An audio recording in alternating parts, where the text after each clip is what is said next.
Hello, hello. Welcome to another episode of the Funky Marketing Show. Today, with no hesitation, I want to present you my guest. His name is Stefan Repin. I think I'm pronouncing the name right. He is from my neighbor country, and he is also like I am the fan of no bullshit stuff in his work and what he does, and we're gonna dive deeper into those things. But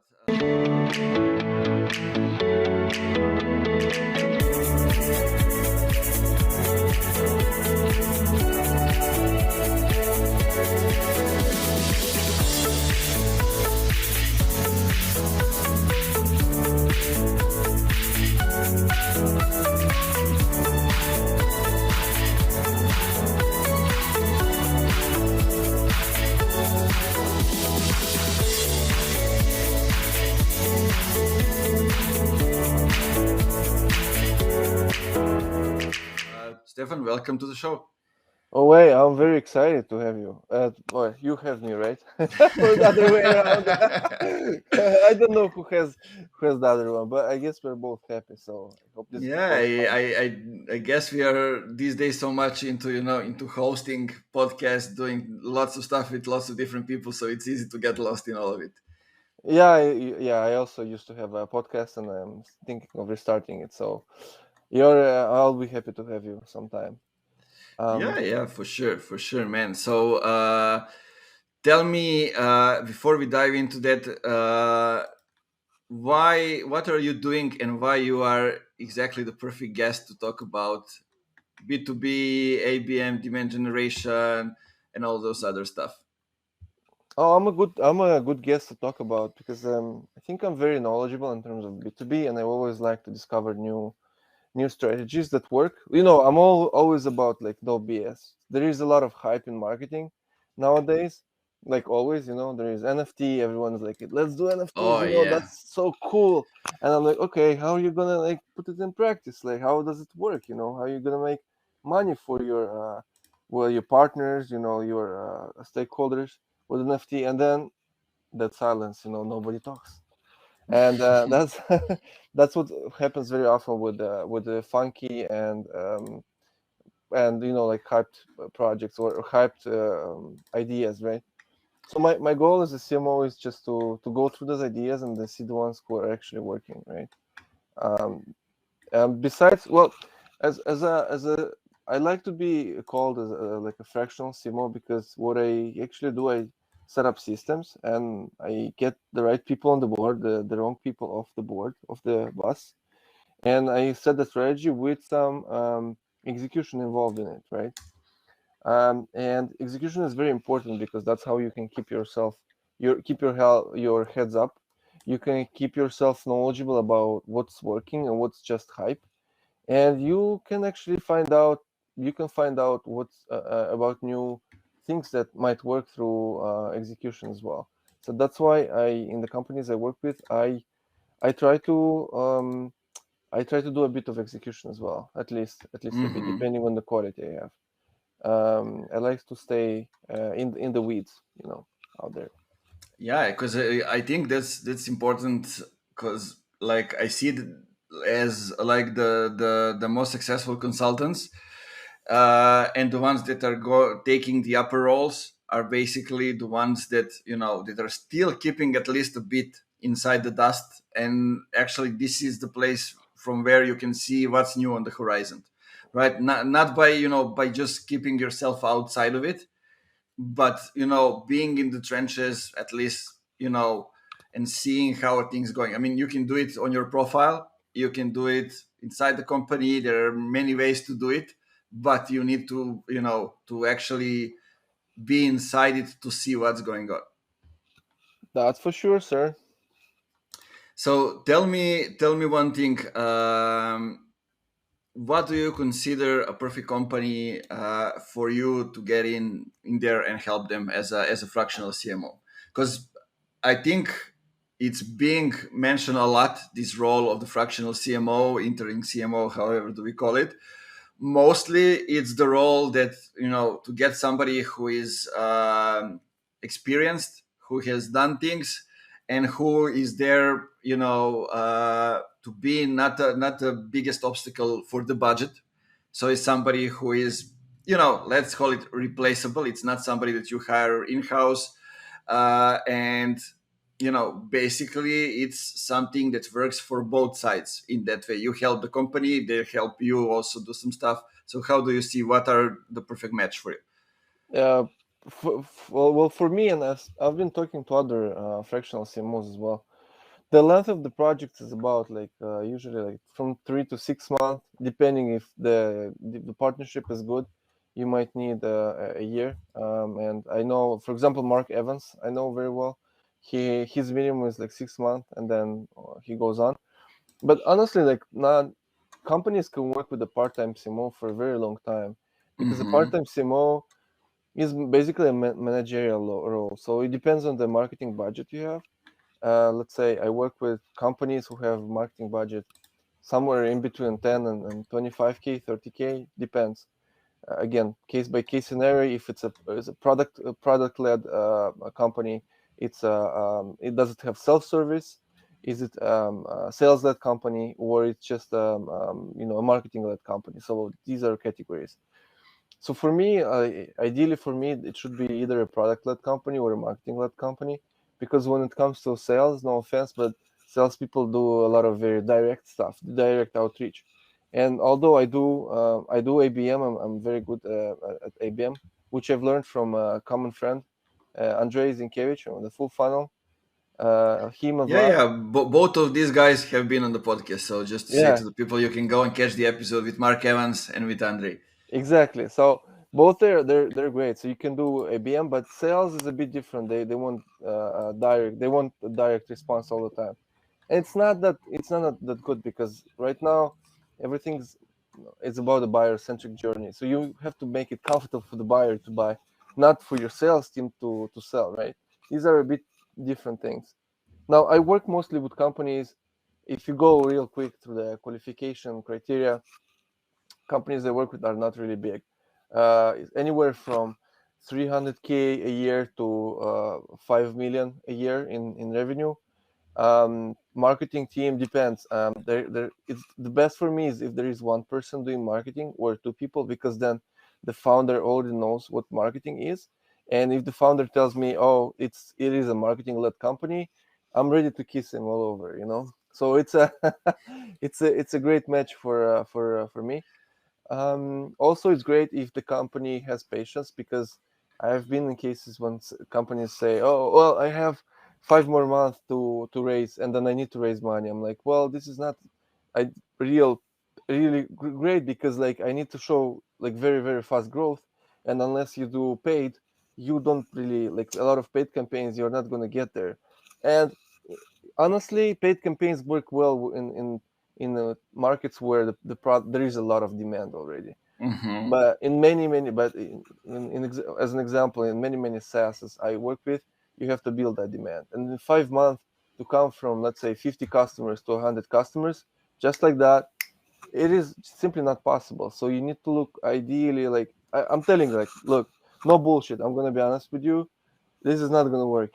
They come with me with these plans they want to give to an investor. I'm like, this is not going to work. If you want to sell that to an investor, go ahead and sell it, but this is not going to bring results. So yeah, so that's I have like a very long criteria of qualification disqualification criteria for companies I work with. For example, a weird one is like, I worked a lot with Jewish founders, and I love working with them, and they qualify a lot because they like to be efficient, and in a way like save money. They don't like to waste money. It works for me. I like being efficient as well, and we've been very successful together. Also, a part of my experience is that marketing doesn't have to be always a lot of people. Like usually 3 4 people can lead you, 3 4 marketers, good, but good marketers, not just like someone who can execute one channel. 3 4 people can lead you, your whole marketing team can potentially lead you to 5 to 10 million in revenue. But then you'll start to hire, because in my opinion, people, marketers or CMOs who are in companies over 10 million, that's already a managerial role. So they don't really do any, they don't get into the weeds so much. They do these one-on-ones with every team member. It's mostly about hiring and attracting talent, which is Yeah. also great. Maybe I'll get there when I'm gonna have more kids and more white hair here. But for now, I want to keep it keep it crazy a bit. Yeah, yeah. I mean, look, I like that, and I think because of what you said, and because of the way the role changed, especially the role of the CMO or VP of marketing or however do we call it, the one that's sitting on the table. Usually, that role is, more related to the just management stuff, hiring, and maybe setting up the things, but sometimes it's not even that. It's like CMO has a VP that does that. That's something that I'm seeing, and I think those are all the reasons why the length on for the CMO role is getting shorter and shorter. And basically, it became something that nobody wants to do because the pressure is so hard. And on the other hand, talking with Gaetano, with some other people, seems like especially in B2B, like they don't want to give opportunity to somebody to take over the CMO role in a B2B company if they don't have the experience on the CMO role and in that industry, which means basically that you are brought there to do what somebody else has been doing or what you have been Yes. doing for someone else, not to bring the fresh mindset, the fresh idea, and to innovate. And it is the way in which we are actually not innovating but making B2B the same boring industry as it was before. And I think it's the wrong way. My experience and my ideas are bringing all the stuff that we can from B2C, from other companies. I don't know, like yesterday I was listening a podcast from Brett McGrath. He was Hmm. talking that that content marketing is like working in a hospitality in a Hmm. hotel. I don't know what, I didn't remember the name of the guest, but she was telling that if you have a good service, people will come back.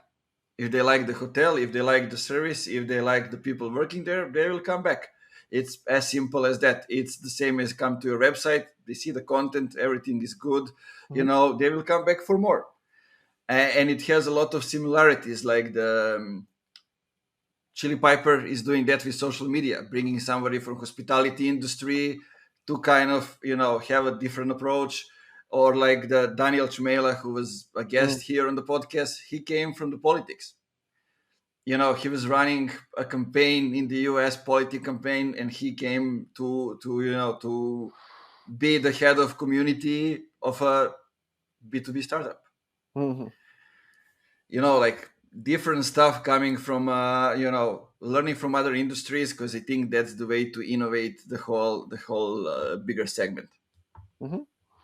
Yeah, well, yeah, I can see that. Well, that's why I understand Gaetano's experience, and I can see that in bigger companies that have budgets, they just so companies do not succeed getting a CMO because it's expensive. Like he's like it's over $100,000 a year if you want to hire a CMO in America, and I'd say on the coast, so California and New York and Florida down there, it's expensive. So people they want more money. They want less responsibility, right? Um, and then that's why it's hard for them to hire anyone. That's why a part-time CMO is kind of like more fashionable nowadays. But at the same time, you need to have industry experience. Like I work with mostly with 5 industries that I have experience in, and I try not to go into other industries because basically I'll explain each time I have a new onboarding a new client, that's kind of a headache. And if I'm gonna spread into way too many industries, I'm gonna have a headache each time. Yeah. I have.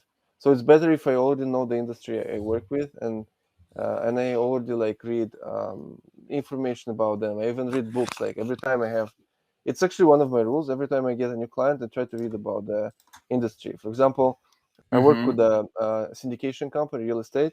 So I've bought a few books. One of them is here, best real estate investing advice. So I'm trying to understand the product and the market better, like that.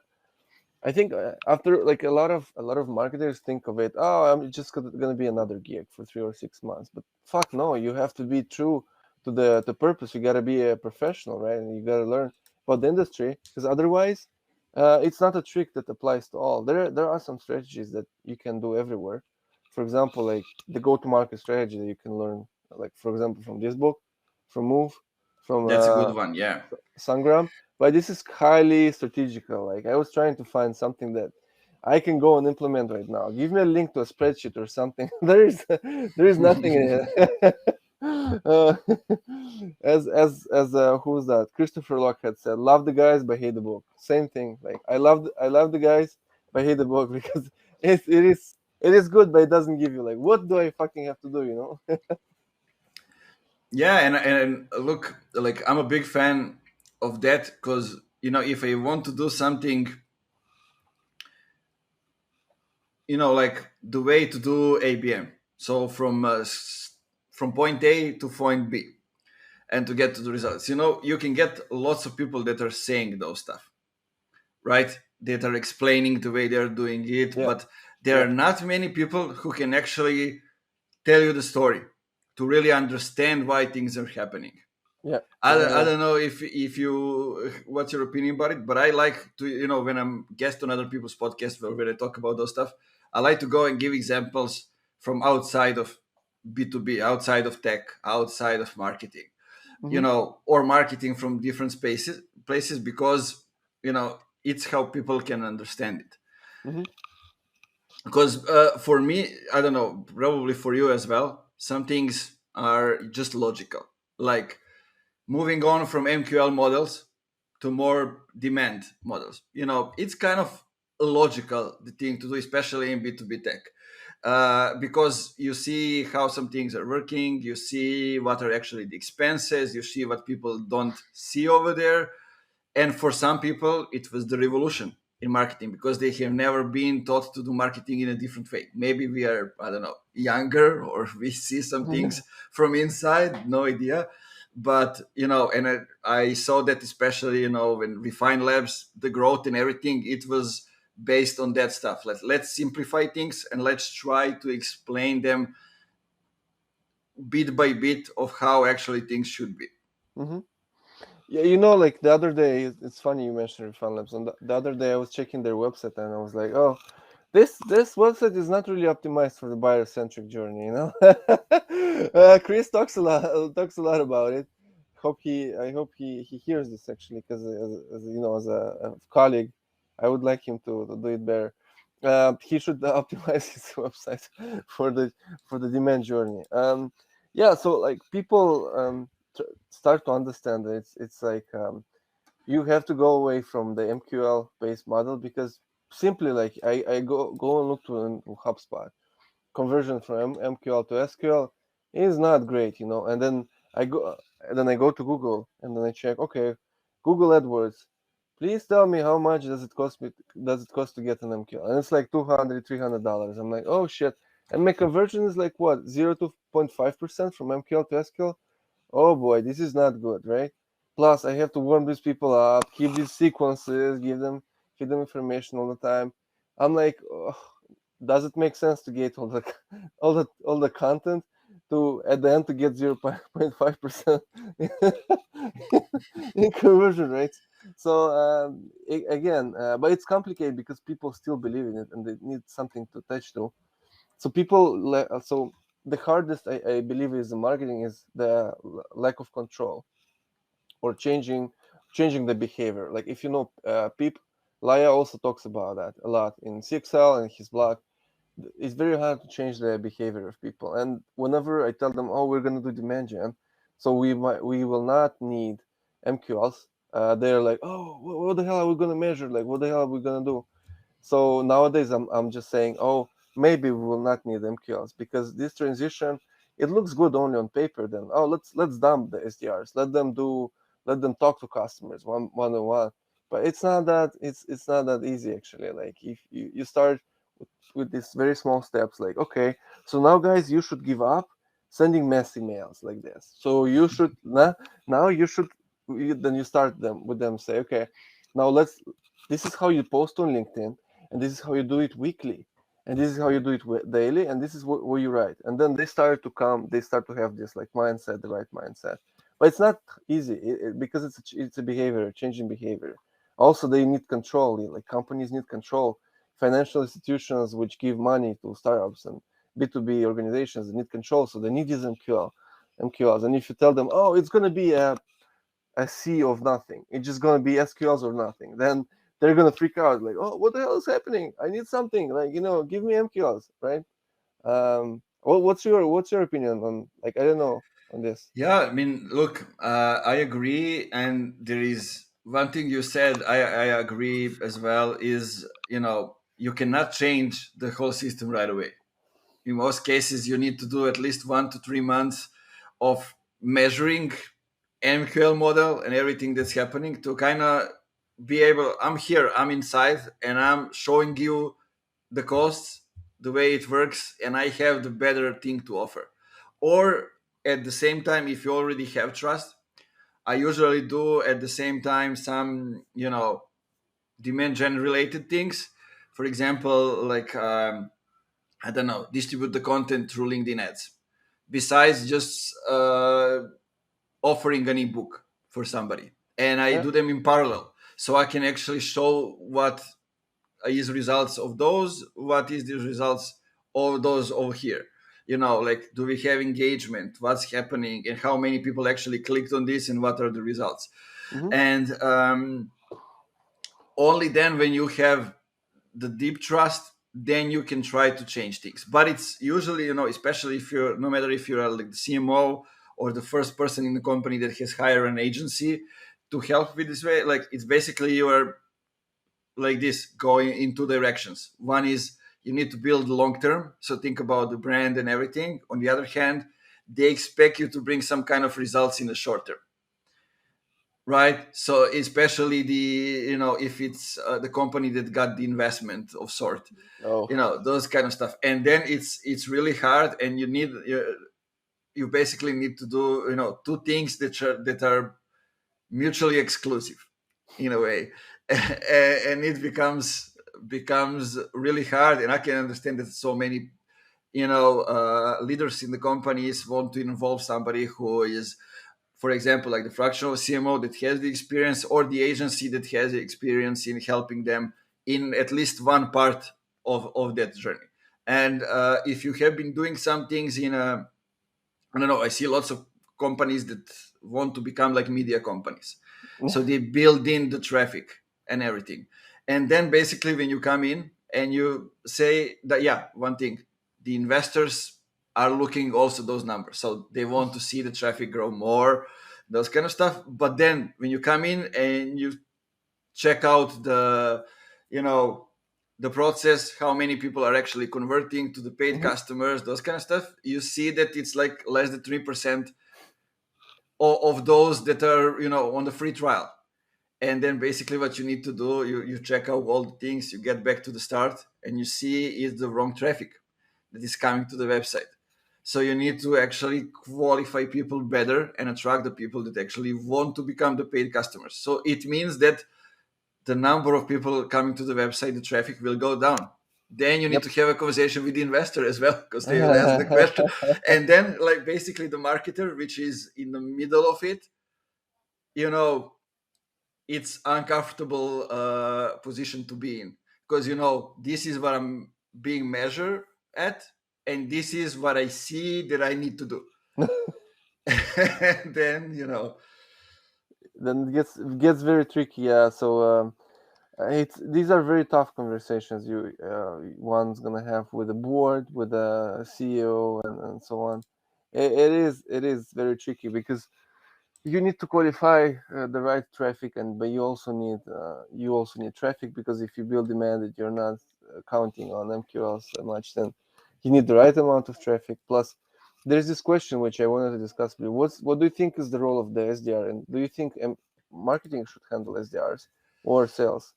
yeah, that's kind of interesting thing. I like the way Kyle Lacey was sorting it out.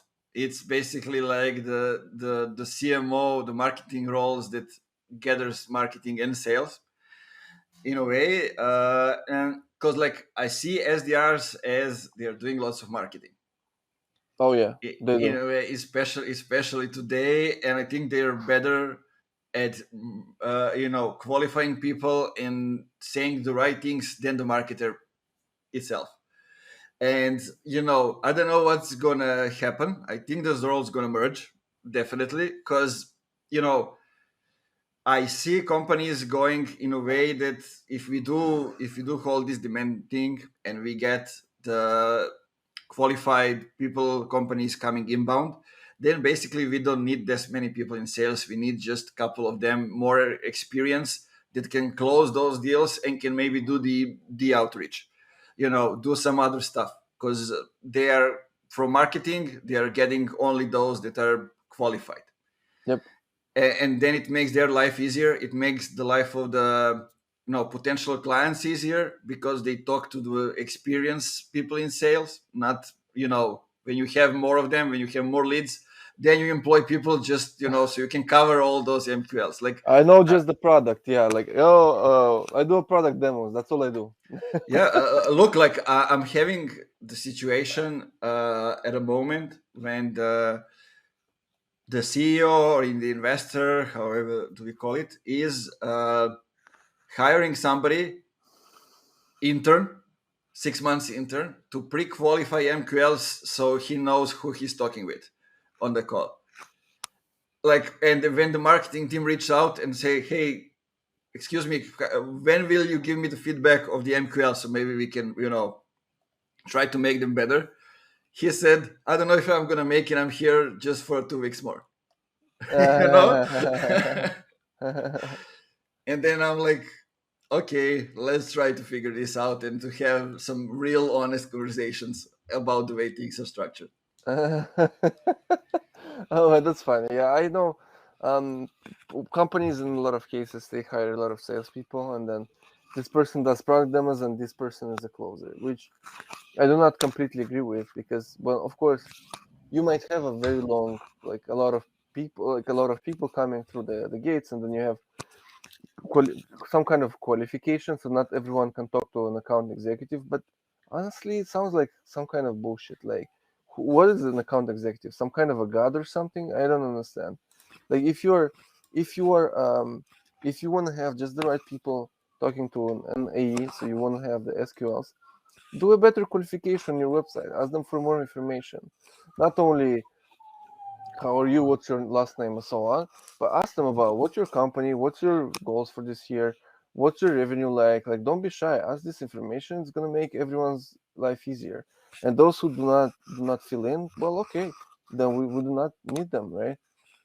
So you have two options: whether you do a self sign ups, and so people can go on and go through the whole funnel alone at their pace, or maybe do a demo with you, but then you can give them the option of calling them back, because I can see a problem that Chili Piper solved is that this whole road from basically getting a first call, then a second call, and getting to a demo and so on is quite very long.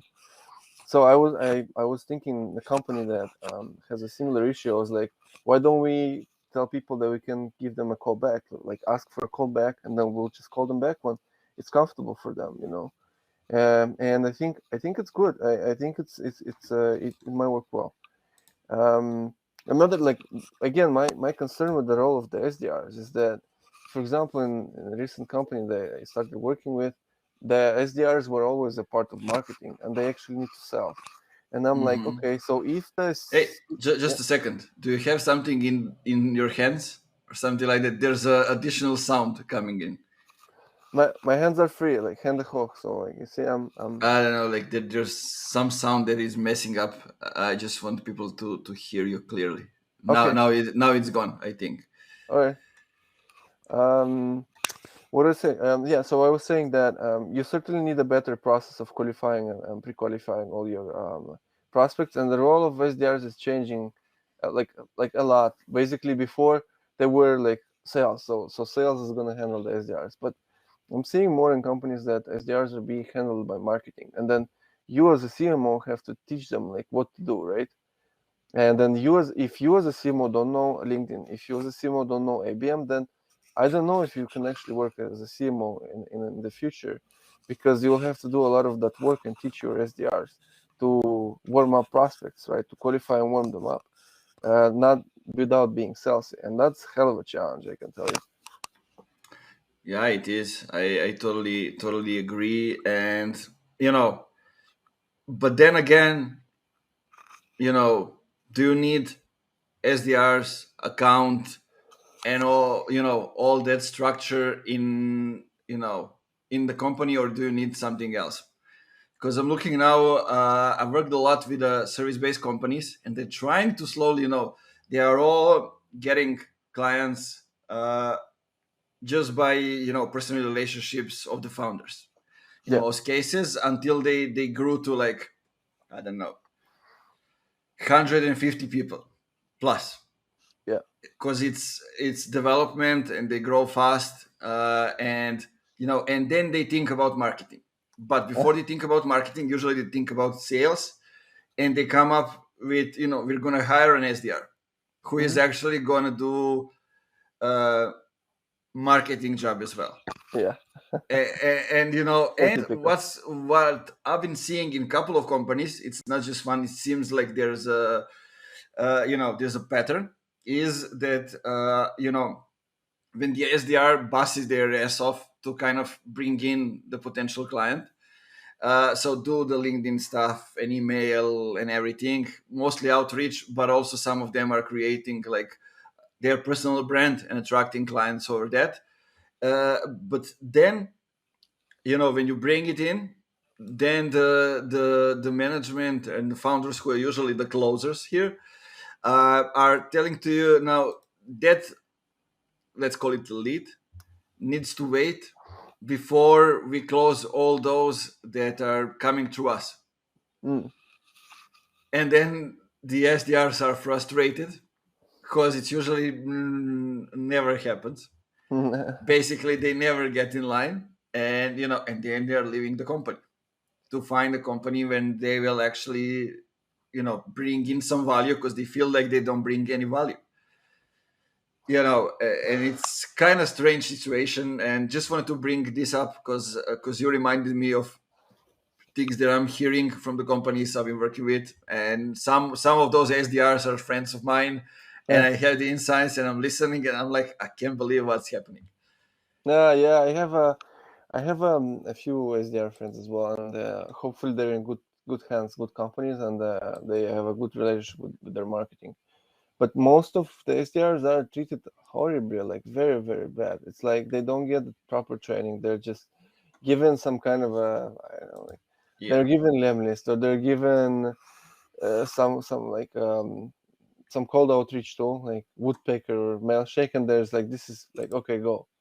And there is no like training at all, and they don't know what to do, and then they send these cold emails, and then they fail terribly, and they're they have to call, they have to bring in clients, and they bring all the wrong clients without having any knowledge about what's the qualification, what kind of clients make it to the end, what clients actually stick around and do not churn, which is very important. Not always the clients who get on a demo with you and sound so fancy and great actually stick around. So for them it's very important to have all this like criteria and understand who we actually search for, and not focus. So there is also the wrong not impression, but the wrong expectations about the SDRs. So like the classical one is they are supposed to bring in leads, like they're supposed to book demos with the account executive, which I do not completely agree with, because technically yes, but then what if the sales cycle is you work in a company of software development and your sales cycle is 9 months, right? So how the hell is that SDR going to actually track back that this person talked to me 9 months ago? And it's unfair. And then they're like, oh, listen, you don't have benchmarks. You like this person, like I don't know, I did, and then the CMO says you did nothing, or the sales says you as an SDR you did nothing, right? And you cannot track the fact that they did some attribution, and there is a certain post that they posted, and there is certain outcome and of the work they did. It's just not direct, so you can't really like track it. So here we go back to the dark funnel, right? The dark social. So about which I go, like the SDRs need to have some kind of a They should be their money, how they get money should be focused on the way how company makes money as well. So revenue, company revenue based role. So if the company makes money, then the SDR makes money as well, like a base pay plus some commission, or just the base pay at all.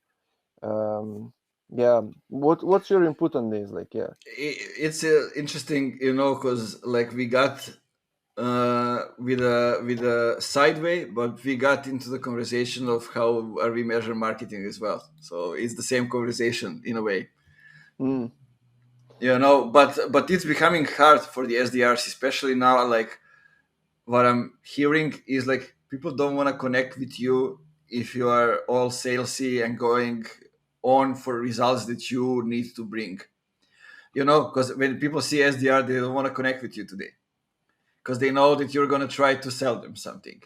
But and that's why they need to be more like marketers and develop a brand, the way they present the company, their work, the culture, everything, so the clients come inbound as well. It's not only about reaching out to them, but also, like content becomes the gateway, basically, so you can connect with somebody or they can connect with you in a way. And I see lots of things going on here that will actually, connect the two roles, mm-hmm. because in a way that, SDRs gets the potential clients, schedules a call, do the communication, and then like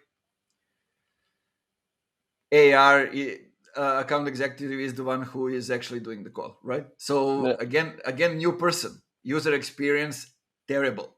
I need to meet again the new person when I schedule a call with the one that I trust, and I mean, lots of It's stuff over there, icky, lots right? lots of bullshit. Yeah, It's icky. definitely. Like you go on a dating platform and you swipe someone right, and you start talking. It's all nice, and then you go and meet them, and they're like, oh, by the way, this is, well, this is, yeah. I mean, it's not.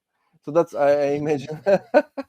It sounds very annoying. Like imagine, same way buyers feel about us. Like I get comfortable with you, and then let's say I want to buy something from Funky Marketing, and next time you're like, well, by the way, this is my boss, so you'll have to deal with my boss. No, I'm like, I'm not sure I want to deal with your boss. I don't know him. I don't trust him. So maybe next time, right?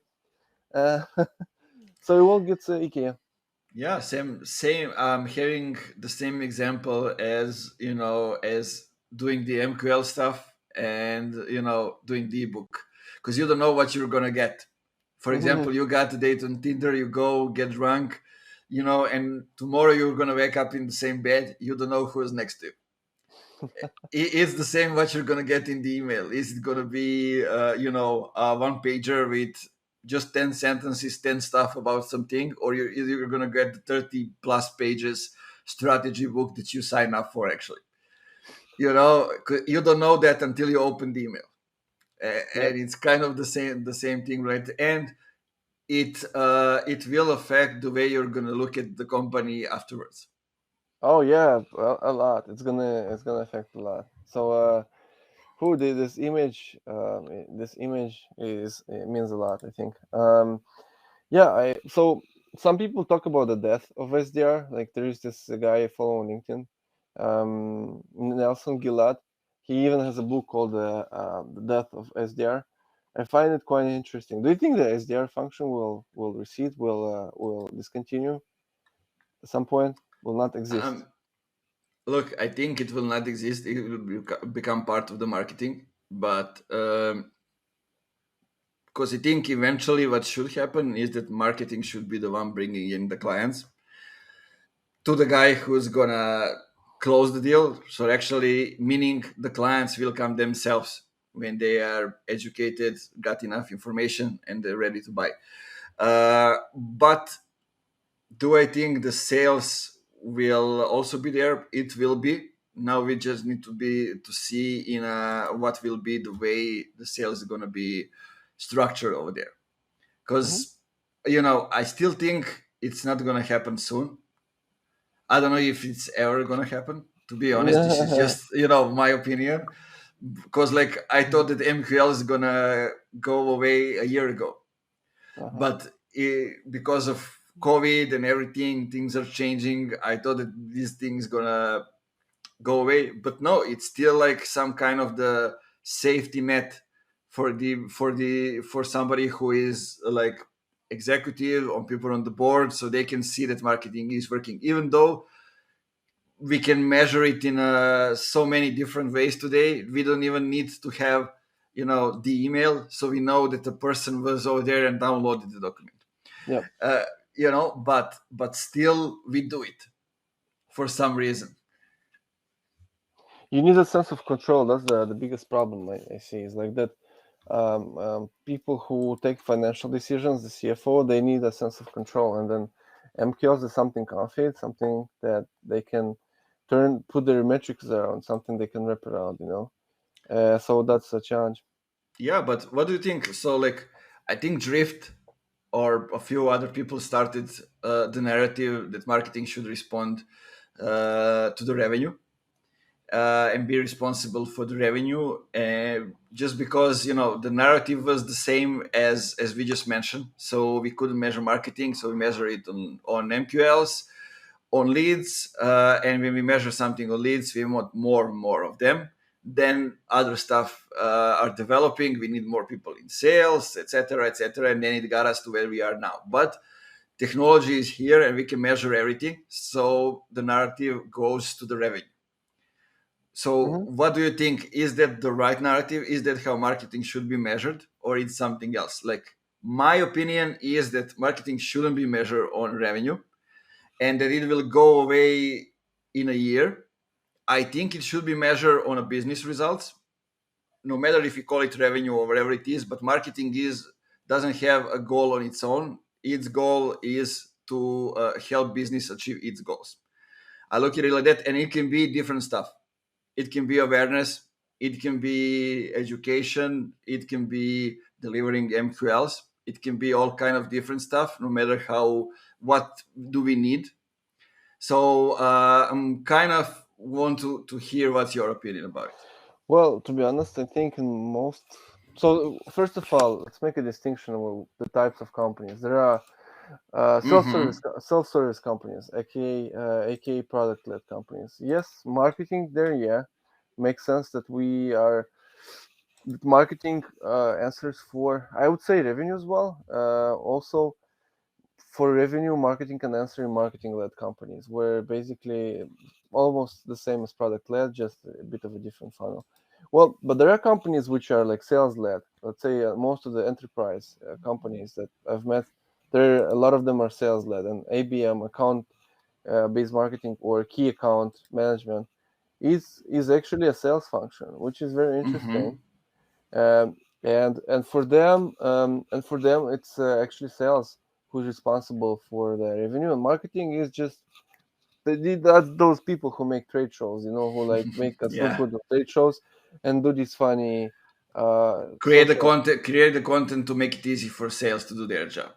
Exactly, right. So that. So these are like categories of companies we talk to, right?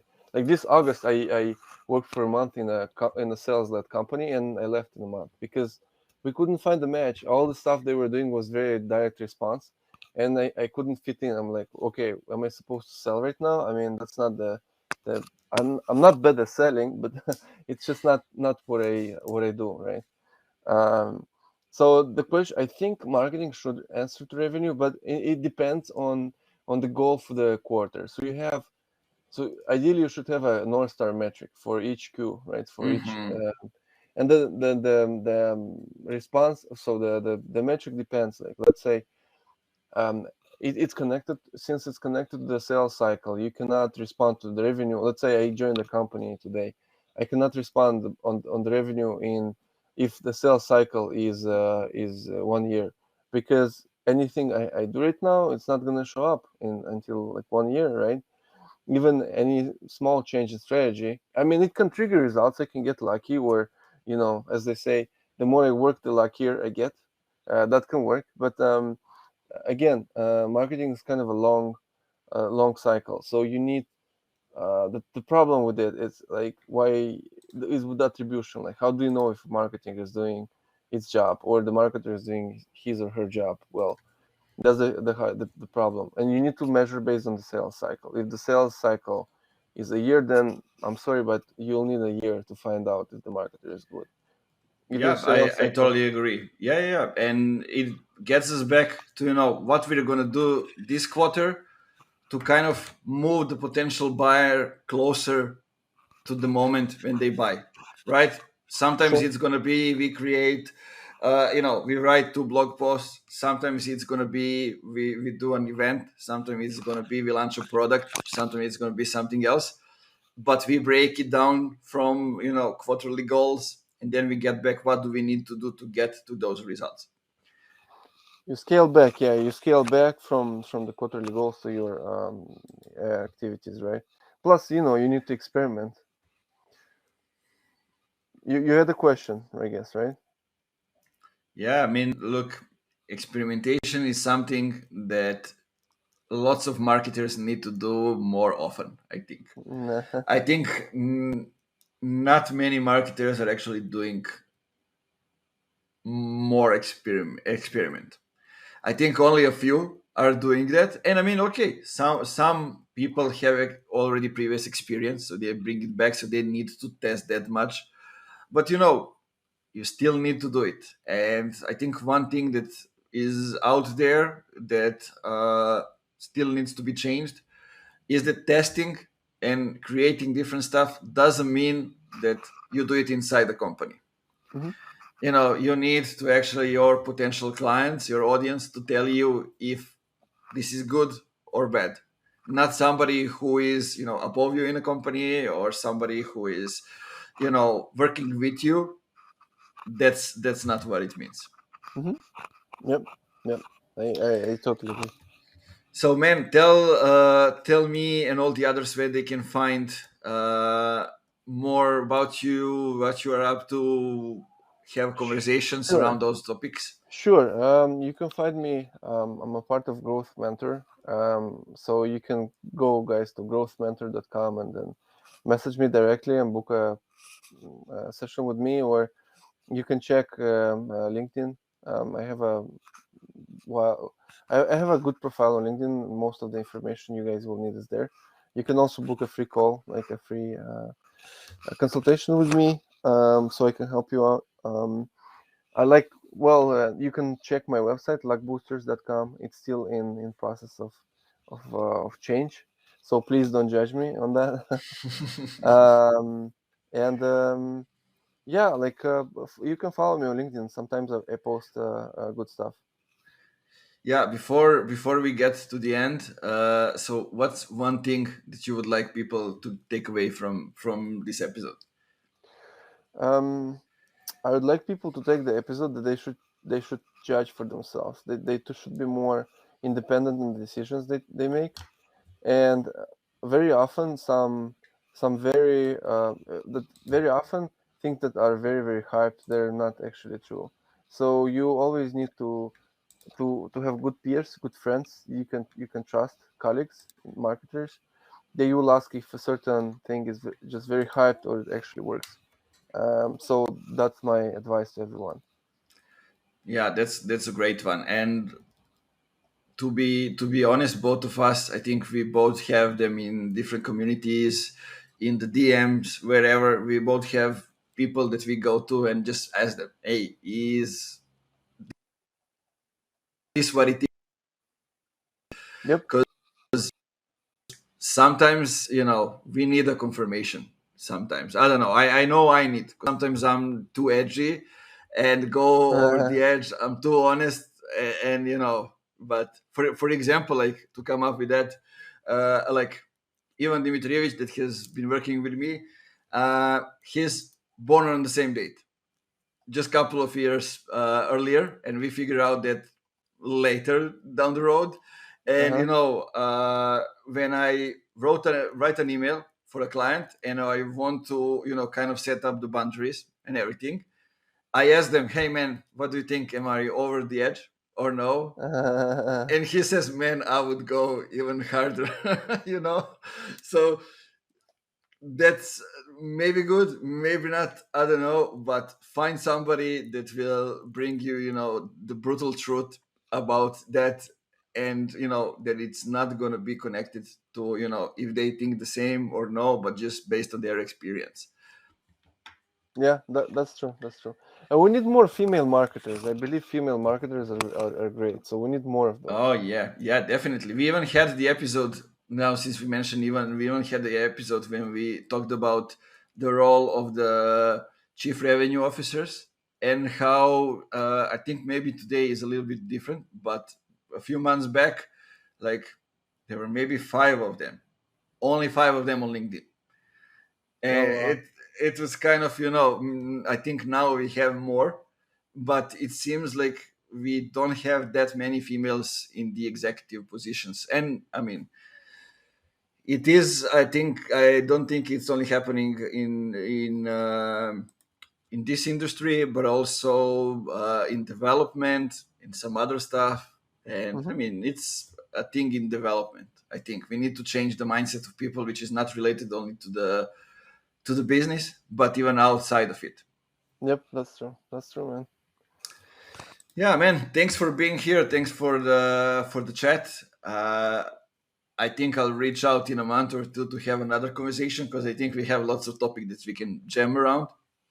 Sure, of course, of And course. I think some things will be much clearer in a couple of months, so we can actually see, are we Oh, getting somewhere? sure. Yeah, of course. I'm available in Quito. We can talk about. Yeah, yeah. And also, like, I might visit visit you over there, so that's also in plans offline. Sure, of course, dude. Come over. We'll have some fun. I'll show you around. Yeah, yeah, man. It's been a long time coming. Like, I was there when I was in high school, and now it's really close to me, and it's a shame that I'm not coming more often. So yeah, guys, you can go now. Stop. Go back to the beginning of the episode. Listen to everything again. Write down the questions if you have them. Write down some insights. Get back to us if you need more insights to get more into those topics. Connect with Stefan on LinkedIn, send him a question, whatever. And one thing for the end, keep it funky as always. Keep it funky, guys. Yeah. Don't be boring. Yeah, that's it.